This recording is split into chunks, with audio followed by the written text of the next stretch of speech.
como vocês estão? I'm Teacher Paula Fabrícia, sou professora de inglês aqui no Minha Escola na TV. E essa aula de hoje, pessoal, é para você, o nosso aluno do 7º ano, o nosso aluno da Escola Kaique, Borges Machado, João Orlando, Godofredo de Miranda, as nossas escolas da cidade de Parnaíba e Redondezas, tá bom? Então vamos lá, a nossa aula número 12.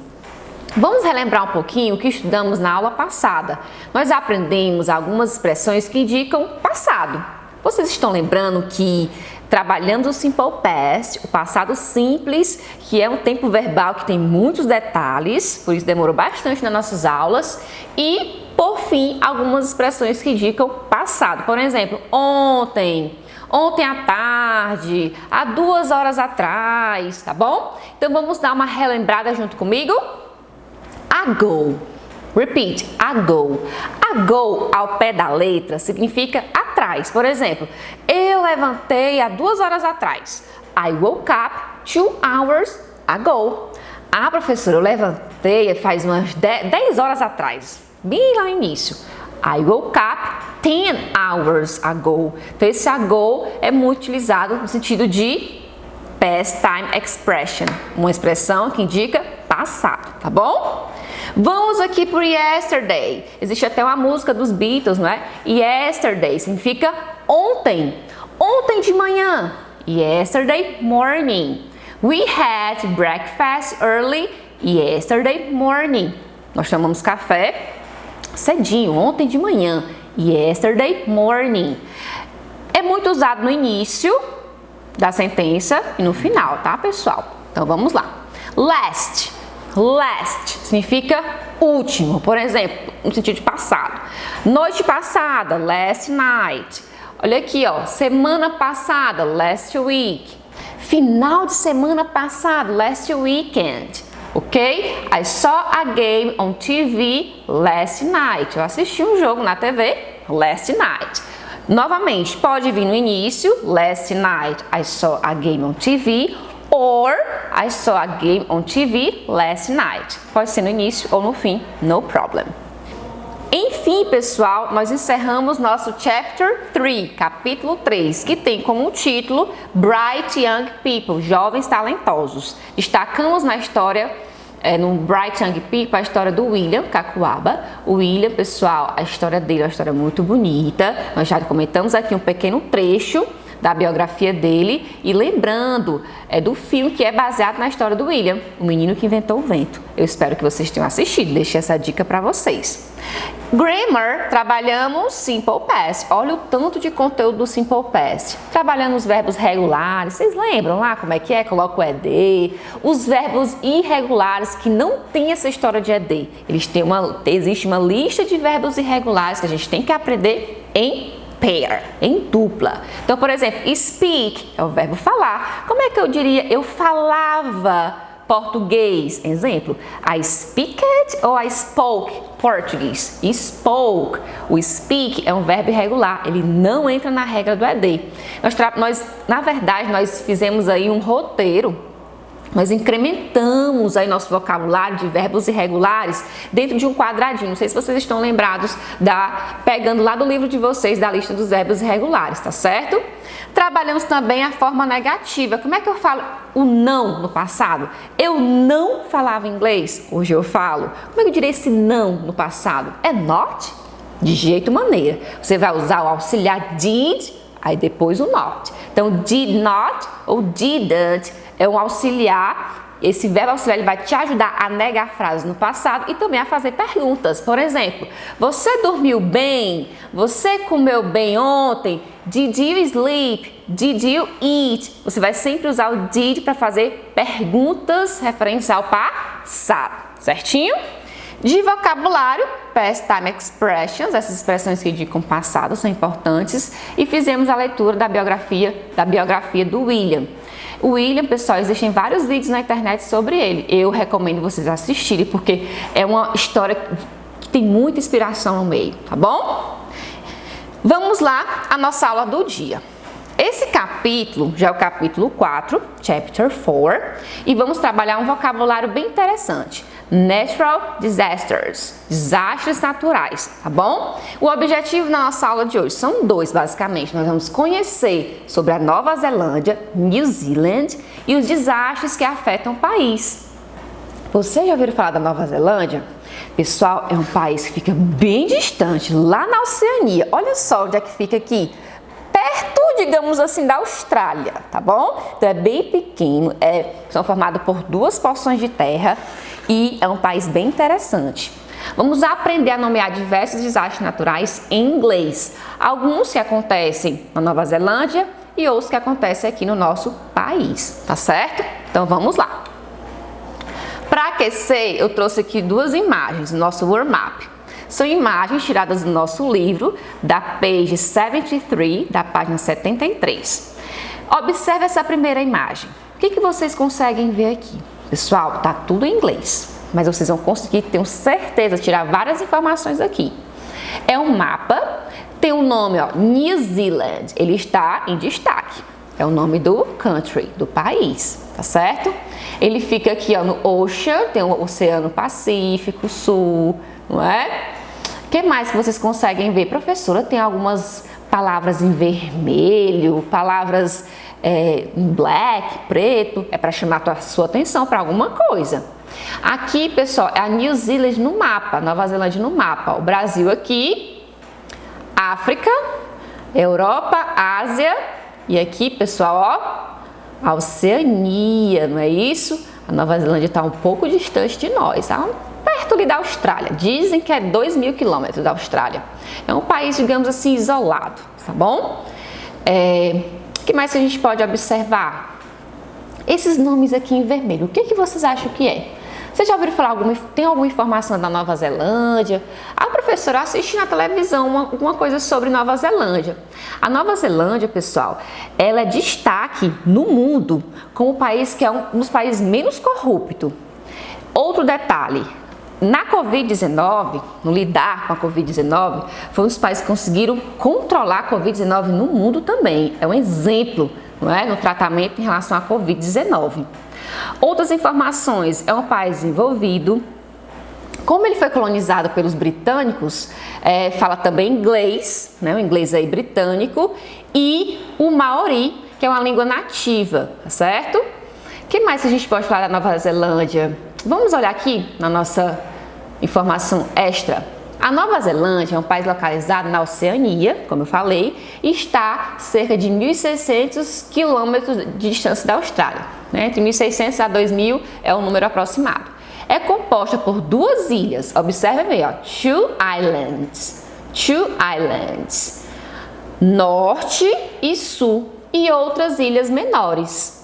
Sua capital é Wellington e sua paisagem é muito variada, com glaciares, vulcões, praias e vales. Observe essa palavra bem aqui, pessoal, vulcões. Vamos lá, Wellington é uma das capitais mais, digamos assim, distantes, né, isoladas, que existe no mundo. E o que seriam esses nomes em vermelho, pessoal? São os vulcões em atividade na Nova Zelândia. Professora, mas os vulcões ficam mesmo assim na ilha, perto das cidades. Ficam, pessoal. E outro detalhe, como eles convivem com essa atividade vulcânica, por conta da localização geográfica da Nova Zelândia, eles têm como lidar com isso. Então, sirenes, avisos em rádio, não é? A defesa civil, ela é toda, na verdade, eles trabalham no sentido de evitar essas catástrofes, não é? Porque são acontecimentos naturais, eles vão acontecer de alguma forma, e o que as pessoas podem fazer? Alertar uns aos outros. Então, a Nova Zelândia, ela sempre está em alerta, digamos assim, tá bom? Eu gostaria de colocar para vocês essa ilha bem aqui, ó, White Island. Aqui, pessoal, tem um vulcão em atividade. Tá bom? E é um vulcão que ele recebe turistas do mundo inteiro. Acredita? Ah, não, professora, Deus me livre visitar esse vulcão. Tenho um pingo de curiosidade. Às vezes, pessoal, a gente fala assim da gente, mas tem gente que é muito curioso e vai sim visitar. E quando tem alguma atividade vulcânica, não tem visitas, obviamente, certo? Mas como vocês sabem, a natureza ela é cheia de surpresas. Então, observem aqui um vulcão. O vulcão acontece basicamente por conta dos movimentos das placas tectônicas aí na parte interna do planeta, certinho? E como é que eu diria vulcão em inglês? Olha só, o nome aqui em inglês, no plural, volcanoes. Volcanoes. Ah, professora, essa palavra é fácil, parece com português. Muito bem. Então, volcanoes. Major volcanoes of New Zealand. Major são os principais vulcões da Nova Zelândia. Existem outros, viu? Nossa! Nesse momento, vamos trabalhar alguns natural disasters, alguns desastres naturais. Como os vulcões, existem outras atividades naturais que podem ocasionar muitos problemas para a população, tá bom? Então vamos lá no primeiro momento aqui. Abra um livro de vocês na page 76. No primeiro momento nós temos aqui um desastre natural. Às vezes, pessoal, tá muito seco o tempo, não é? O homem também causa esse problema e isso não é bom para o meio ambiente, vocês sabem disso. O que seria isso? Wildfire. Wildfire é a queimada. E também em inglês pode ser chamado de forest fire, tá bom? Então, wildfire é um natural disaster. O que mais? O que seria isso aqui? Drought. Drought é a seca, muito comum na nossa região aqui brasileira. Drought. Hurricane. Hurricane é o ciclone, não é, pessoal? Hurricane. Avalanche. Avalanche é a avalanche. Não é comum aqui na nossa região, mas é considerado um desastre natural. Todas essas palavras aqui, eu posso até correlacioná-las com o português. Avalanche, avalanche, professora, tá na cara. Mas outras ficam mais complicadas. Hurricane, drought and wildfire. Na verdade, wildfire, essa palavra fire, você pode estar puxando aí para sua língua, correlacionar com a palavra fogo, tá bom? Vamos a mais algumas aqui do livro. Essa primeira, pessoal, é o tsunami. Tsunami, que traduzindo é o tsunami, tá? Landslide. Landslide. O que seria landslide? Alguém sabe? Landslide acontece muito naquelas regiões que as pessoas constroem casas em cima dos morros, né? Então são os derramamentos de terra, digamos assim. Landslide. Landslide é um desastre natural. Tornado. Tornado é o tornado. E a última, volcanic eruption. Volcanic eruption, que é o volcano, tá certo? Então essas palavras aí são muito comuns quando você pega aí um texto em inglês que fala sobre o meio ambiente, tá certo? Vamos lá, continuando. Eu coloquei aqui 3 desastres naturais muito comuns no Brasil, no nosso país, tá bom? Drought, que é a seca, flood, que é a enchente, né, pessoal? Flood, e wildfire. Essa imagem que eu coloquei para vocês, a terceira imagem, é uma imagem bem recente da de São Raimundo Nonato, que aconteceu inclusive esse ano. Alguns agricultores, acredita assim, alguns agricultores colocaram fogo e aí foi espalhando, porque a região estava muito seca e o fogo espalha rapidamente. É um desastre, pessoal, porque lá é onde fica a Serra da Capivara, não é? Patrimônio nosso. A gente não pode deixar isso acontecer. Wildfire. Flood, essa palavra é bem fácil de falar, ó. Flood é a enchente, muito comum na nossa região em tempos de chuva, não é? E drought, que é a seca.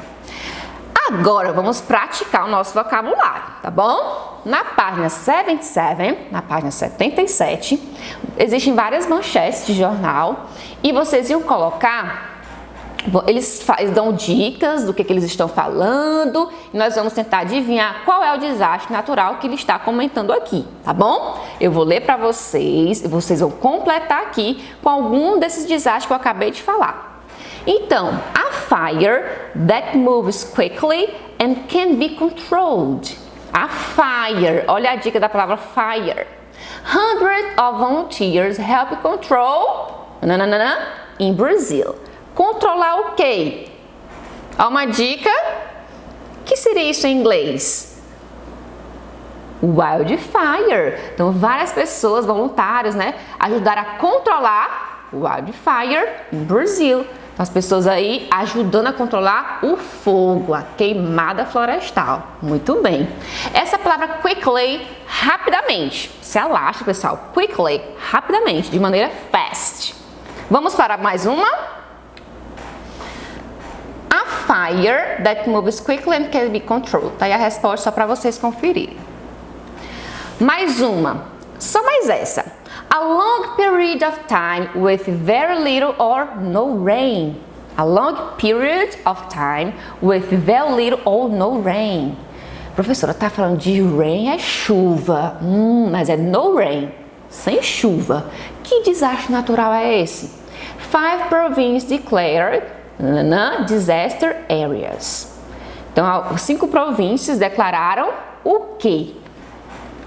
A seca, né, pessoal? Que é o long period of time, longo período de tempo sem pouca ou sem quase nenhuma rain, chuva. Então é a drought, é a seca, tá bom? Só para vocês conferirem aqui no livro de vocês. Para encerrar a nossa aula de hoje, eu vou deixar com vocês uma news, umas notícias, uma reportagem sobre o que aconteceu em 2019 lá na White Island, na Ilha Branca. Fala Ilha Branca por conta da fumaça constante branca que sai dessa ilha, que aí está em atividade. O vulcão, na verdade, está sempre lá. Às vezes ele eclode, tá bom? Então assistam essa reportagem, ela é super interessante, é algo bem atual e vejo como é a natureza. A natureza, ela nos surpreende muitas vezes. Espero que vocês tenham gostado na aula do dia. See you!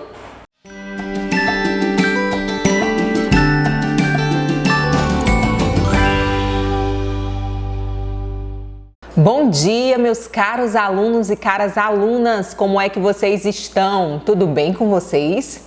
Na aula de hoje, que é a aula de número 13, ela foi pensada e planejada para você, meu aluno do 8º ano, como também o meu aluno da Educação de Jovens e Adultos. Hoje a gente vai começar uma nova viagem por um continente que até então a gente já ouviu muito falar, mas nunca estudamos suas peculiaridades. Na aula de hoje a gente vai conhecer algumas características físicas, econômicas, políticas do continente africano. Então é um momento da gente estar bem centrado, bem focados nos nossos estudos, que muita coisa que acontece lá na África está diretamente relacionada à nossa sociedade bem atual. Então vamos lá? Nessa aula de hoje, como a gente já falei para vocês, a gente vai estudar sobre o continente africano e vamos estudar o seu meio natural, como se caracteriza todo aquele continente. Vamos ver como que a África, se saiu ou ainda está se saindo do imperialismo europeu. Estudaremos também como que essa África se apresenta na atualidade, nos dias de hoje, e a gente não pode negar também de estudar sobre o racismo, que é um legado do imperialismo europeu. Então, prestem atenção, que são tópicos bem importantes que eu tenho certeza que vai gerar muita discussão para as nossas aulas. Vamos lá? Então, como a gente sempre inicia, a gente vai começar trazendo algumas características do meio, natural do continente africano. Então, essa imagem que está aí, refletida para vocês, é uma imagem da no nosso livro didático. Vocês podem até acompanhar no livro se vocês preferirem. Olha só, aqui a gente tem a representação de todo o continente, é uma representação, política, uma divisão política do ano de 2017, certo? Corresponde à mesma imagem que tem aí no nosso livro didático. Perceba a forma como é demarcado, os países que compõem todo aquele continente. Aqui eu mostro para vocês Angola, Sudão, Líbia, Egito, bem aqui já, fazendo fronteira com o continente asiático. Percebam que aqui a gente vai ter o Mar Mediterrâneo, o Mar Morto, enfim, outros pontos, nomes que a gente até já conhece, mas que a gente vai entender agora a peculiaridade, a importância de cada um deles. Então vamos lá. Com 30.216.362 quilômetros quadrados, o continente africano, que é o nosso foco de estudo hoje, ele ocupa cerca de 20% das terras emersas, ou seja, das terras continentais do nosso globo terrestre. E aqui está toda a sua dimensão territorial, viu? Mesmo dado que também está lá no livro de vocês. A África, pessoal, é o maior continente, é o terceiro maior continente em extensão territorial, em tamanho. Ele é superado apenas pela América, né, que é o segundo maior, e a Ásia, né, que tem aí, ganha em primeiro lugar nessa dimensão territorial, nessa extensão territorial. A maior parte desse continente, ele vai se localizar na zona tropical, tanto é, olha, como eu vou representar aqui para vocês, Trópico de Câncer, mais embaixo, Trópico de Capricórnio, e grande parte, né, do país, do continente, melhor dizendo, está situado na zona tropical, como você pode ver aqui, conferir na figura. A África, pessoal, ela é muito conhecida, né?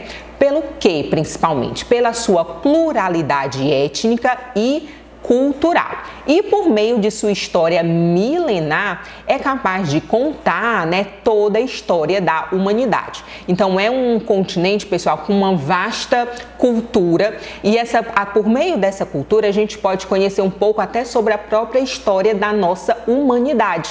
Que, né, muitos falam que o homem surgiu no continente africano e depois começou, né, a povoar, a colonizar ali a Ásia, a Europa, entre outros. Olha só, a gente vai conhecer agora um pouquinho do relevo e da hidrografia desse continente. A gente vai começar com as seguintes informações.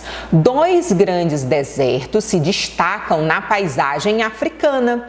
O primeiro deles é o Saara. Vocês já ouviram falar no deserto do Saara? Gente, o deserto do Saara é o maior deserto do mundo. Ele tem cerca, gente, de 9 milhões de quilômetros quadrados. Bem grande, né? Isso equivale, para vocês só terem uma ideia, a extensão territorial de todo o continente europeu.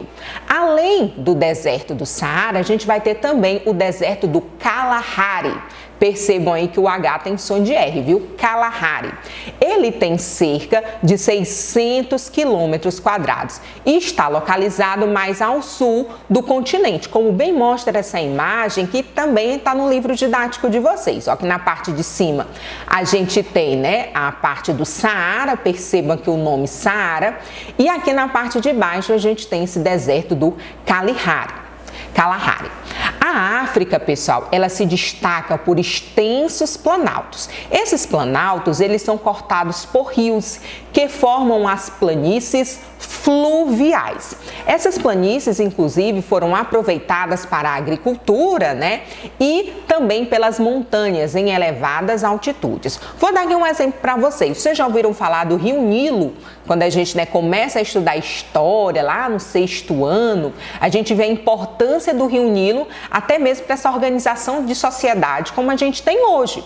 O Rio Nilo, ele resulta justamente da confluência de cursos de água que vai nascer nesses planaltos, certo?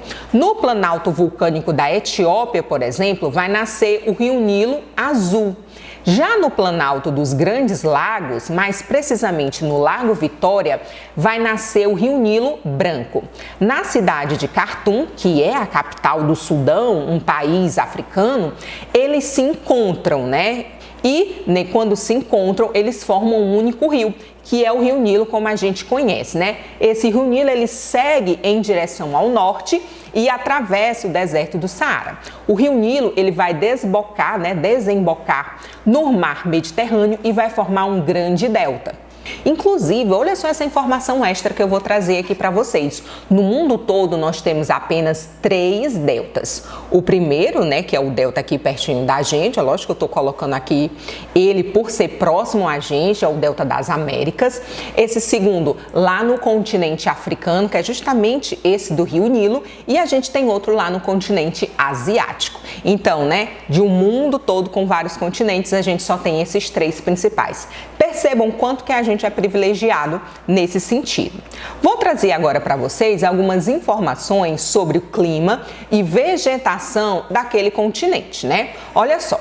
Como eu já falei anteriormente para vocês, a maior parte do território do continente africano, ele está localizado na zona de baixa latitude ou zona intertropical, porque ficam entre os trópicos, certo? A África, gente, ela se caracteriza de modo geral pelo clima quente, né? Tanto é que fica ali na região tropical, recebe maior luminosidade do sol e por isso a gente vai ter um clima mais quente naquela região. Entretanto, olha só aqui o alerta que eu vou passar para vocês. Em virtude das maiores altitudes do relevo em determinadas porções, que são justamente as montanhas, e por apresentar terras nas regiões extratropicais, o continente também possui um clima temperado em algumas áreas. Olha aí a diferença para vocês.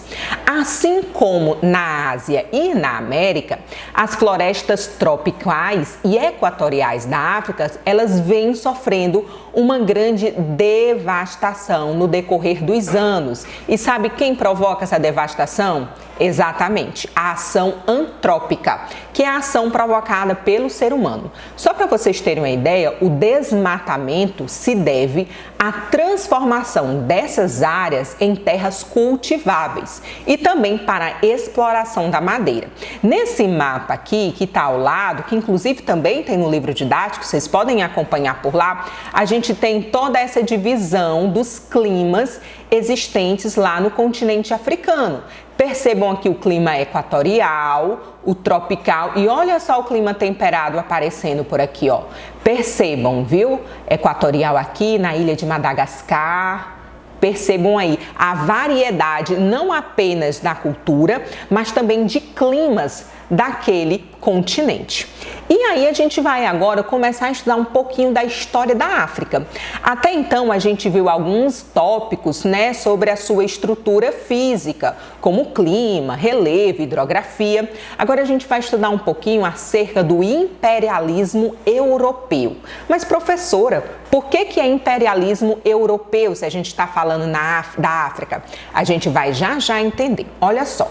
Como resultado das grandes navegações marítimas que aconteceram lá nos séculos XV e XVI, a América, a Ásia e a África foram incorporadas ao horizonte geográfico e comercial europeu. Então, como era a Europa, o continente europeu que estava à frente, né, das grandes navegações, quem mandava os seus navios, as naus lá para desvendar um mundo novo, conhecer novos territórios, América, África e Ásia foram incorporadas nesse chamado horizonte geográfico. É muito importante vocês também saberem que durante quase 4 séculos, gente, o que equivale a um período de quase 400 anos, a África, ela exerceu o papel de principal fornecedora da mão de obra escravizada da América. Justamente, né? O que acontecia? Os europeus iam até aquele continente, escravizavam os seus moradores, arrancavam de suas terras e levavam para as suas colônias, né, que estavam situadas na América, inclusive aqui no Brasil, no nosso país. Só para vocês terem uma ideia, o tanto que esse número ele foi bem elevado, segundo alguns estudiosos, alguns autores, cerca de 10 milhões de pessoas escravizadas desembarcaram no nosso continente. Eu tô falando aqui da América. Já isso, gente, 10 milhões chegaram até o continente americano. Isso sem a gente contar aqueles que morreram durante a viagem, né, atravessando todo o Oceano Atlântico e aqueles que também não se entregaram assim de boa, não. Resistiram para serem presos e acabaram falecendo, morrendo nesse combate. Para vocês terem uma ideia, esse mapinha, né, que é a figura 11 que tem no livro de vocês, ele traz aqui a representação, né, de áreas, de colônias de outros países, de outros continentes aqui, ó. Percebo indígenas, franceses, enfim. portugueses, quanto que outros países vinham, encontravam lá no continente africano, né? Estabeleciam as suas raízes naquele continente e extraíam, tiravam as suas riquezas e levaram para os seus países de origem. E toda esse papel que a África exerceu, né? Não vou nem dizer que ela exerceu, que foi imposto nessa mão de obra escravizada, ela tem consequências até hoje. Uma dessas consequências é o racismo. Vocês sabem o que é racismo? E aí no livro de vocês está caracterizando o racismo como um legado do colonialismo.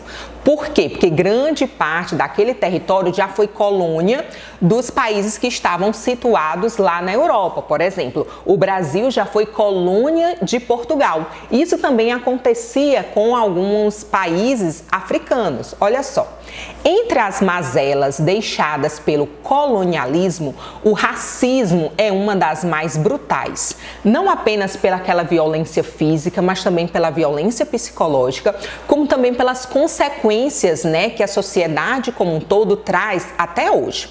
Para justificar a dominação ou a legitimidade da conquista, o colonizador, geralmente o homem branco, ele apoiou-se em um conjunto de ideias ou ideologias preconceituosas e ligadas à intolerância, que infelizmente ainda hoje, no século XXI, não foram completamente superadas.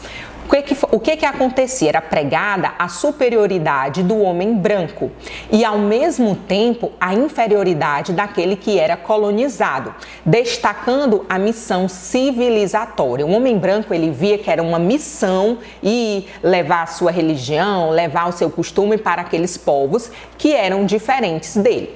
Assim, no processo de colonização africana, os próprios brancos criaram comunidades próprias. E nessas comunidades próprias, eles separaram a população negra, justamente. Um desses exemplos eu vou trazer para vocês é da política do apartheid. Vocês já ouviram falar desse termo? Lá no livro didático de vocês tem muitas informações sobre isso. Rapidamente, o que é essa política do apartheid?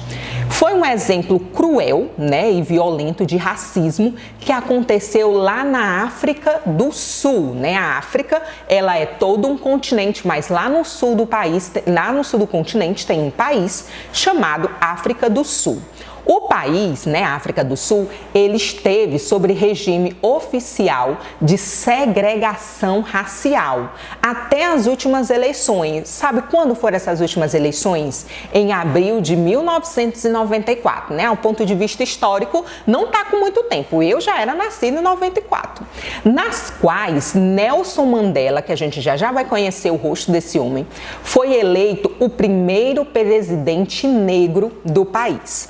Antes das eleições, a minoria branca, né, das pessoas brancas com a pele branca, ela detinha o poder político e econômico, ou seja, grande parte, todo o poder político e econômico do país eram destinados para as pessoas brancas. E essas pessoas brancas eram criadas por leis, né, que justamente davam um subsídio para que isso acontecesse. E o nome dessas leis recebeu o nome de apartheid, que significa separação.